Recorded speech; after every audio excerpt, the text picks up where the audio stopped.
Mr. Murry and Thumbkin. Samuel, this book is from my library here in Colorado. I'm going to read it to you. Here's the picture. Once there was a furry mouse, a skitter, scatter, scurry mouse, a flurry about in a hurry mouse, whose name was Mr. Murry Mouse. Can you see Mr. Murry Mouse clean his window, Samuel? And he's watering his flower. And what else is he doing? He's washing the table. Well, he lived alone in an old teapot, and Mr. Murry worried a lot. Grandma worries. Do you worry, Samuel? Are the days too short? Are the nights too cold? Is my tail too long? Are my teeth too old? He worried about each and every day. Then, let's turn the page. Next door there moved another mouse into a pretty pumpkin house, a carefree country bumpkin mouse who went by the name of Thumbkin Mouse. Here's a picture of him. He doesn't look like he worries much, does he, Samuel? And he's going to live inside of a pumpkin. Which do you want to live in, the teapot or the pumpkin? I choose the teapot. Okay, look at this picture. Oh, somebody's using binoculars. Thumbkin lay around all day just gnawing on a stalk of hay. He sang diddly-dee and fiddly-dee-ho, I got no worries, oh no, no.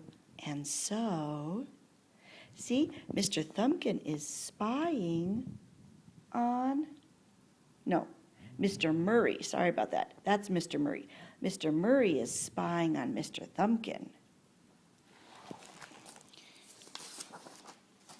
Okay, oh, look what Mr. Thumbkin is doing. That's called a hammock. He frittered away each and every day. Now here's Mr. Murry. Now Mr. Murry worried some more about the new mouse living next door. His home is a shambles. The structure is poor.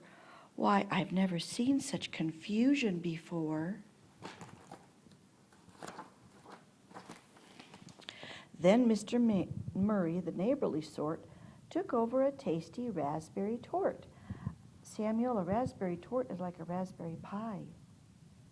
And he introduced himself. He said, my name's Mr. Murry. I've brought you a treat. And then, howdy, I'm Thumbkin. Come in, take a seat. So the two neighbors sat for a mouse-to-mouse chat. Mr. Thumbkin's happy to have a visitor. Look at all those seeds just stuck to his ceiling and his floor. It's a sticky place to live, isn't it, Samuel? Mr. Murry said, Thumbkin, have you ever thought this old pumpkin house is certain to rot? Thumbkin just chuckled. Oh, no, surely not. You know, Mr. Murry, you worry a lot. Mr. Murry said, no, I'm a practical mouse, and a pumpkin is quite an impractical house. And now I should go. My chores will not keep. I've windows to caulk and a chimney to sweep. Then he muttered, good day, and he set off on his way. Does that raspberry tort look good? Yep, I would like a piece. The next afternoon, Mr. Murry stepped out. I've much that needs doing. Of that there's no doubt. I'll rake and I'll mulch and I'll scour the grout.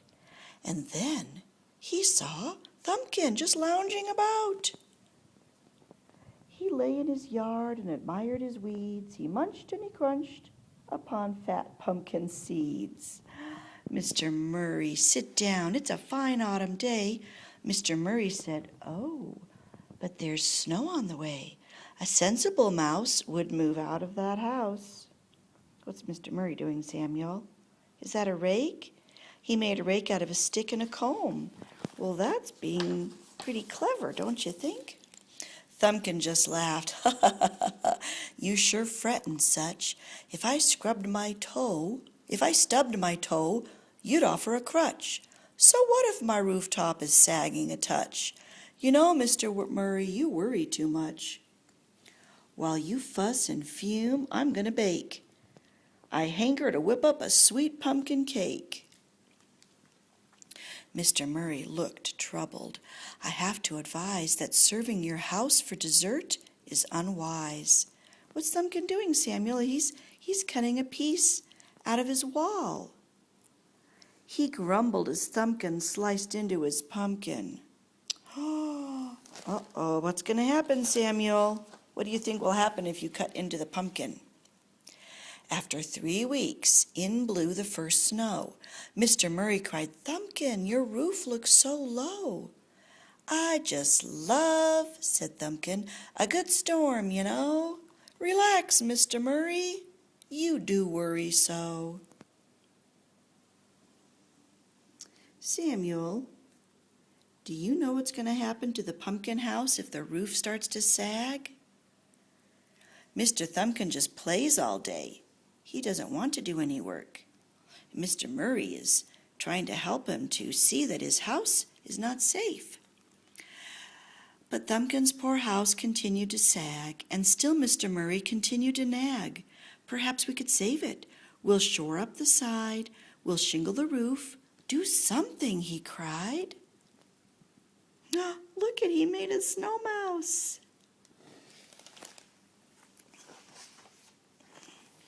Then a creak and a crash. Oh, and a deafening smash. The whole roof caved in, Samuel. Can you see that? Can you see that, pumpkin? That's the way my pumpkin looked when I put it out on my deck, and it sat there for a month. Okay, Mr. Murry, he put his hands on his nose. Oh, dear. And what did Thumbkin do? And all Mr. Murry's worries came true. The two neighbors watched as that roof fell right through. Mr. Murry cried, Now, what on earth shall you do? Thumbkin said, Lie back and take in the view. He's going to be able to look at the sky now from his house.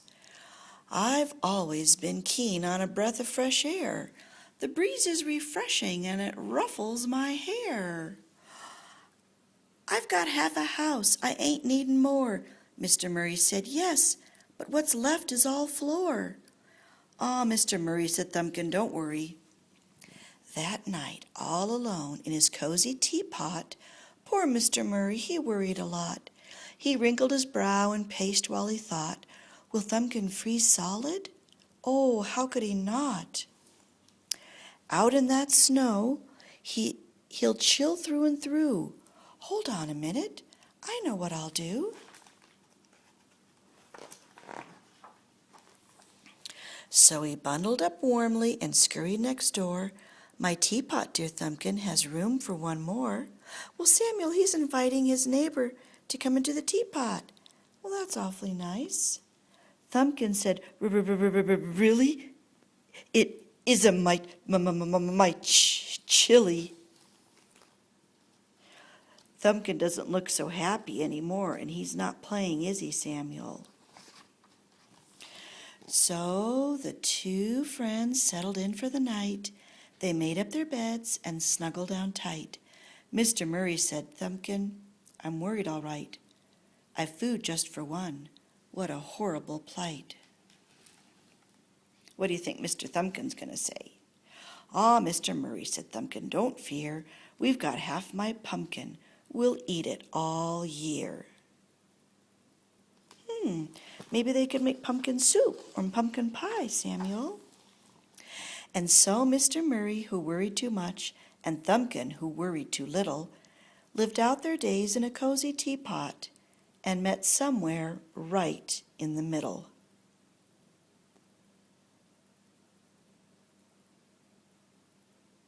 I like this story, Samuel. We can learn from it. It's not good to worry too much, but you need to work and make sure that you can take care of yourself and clean your home and have good healthy food. You help your mom now, okay? And you help clean up your toys. I'll see you soon. Bye.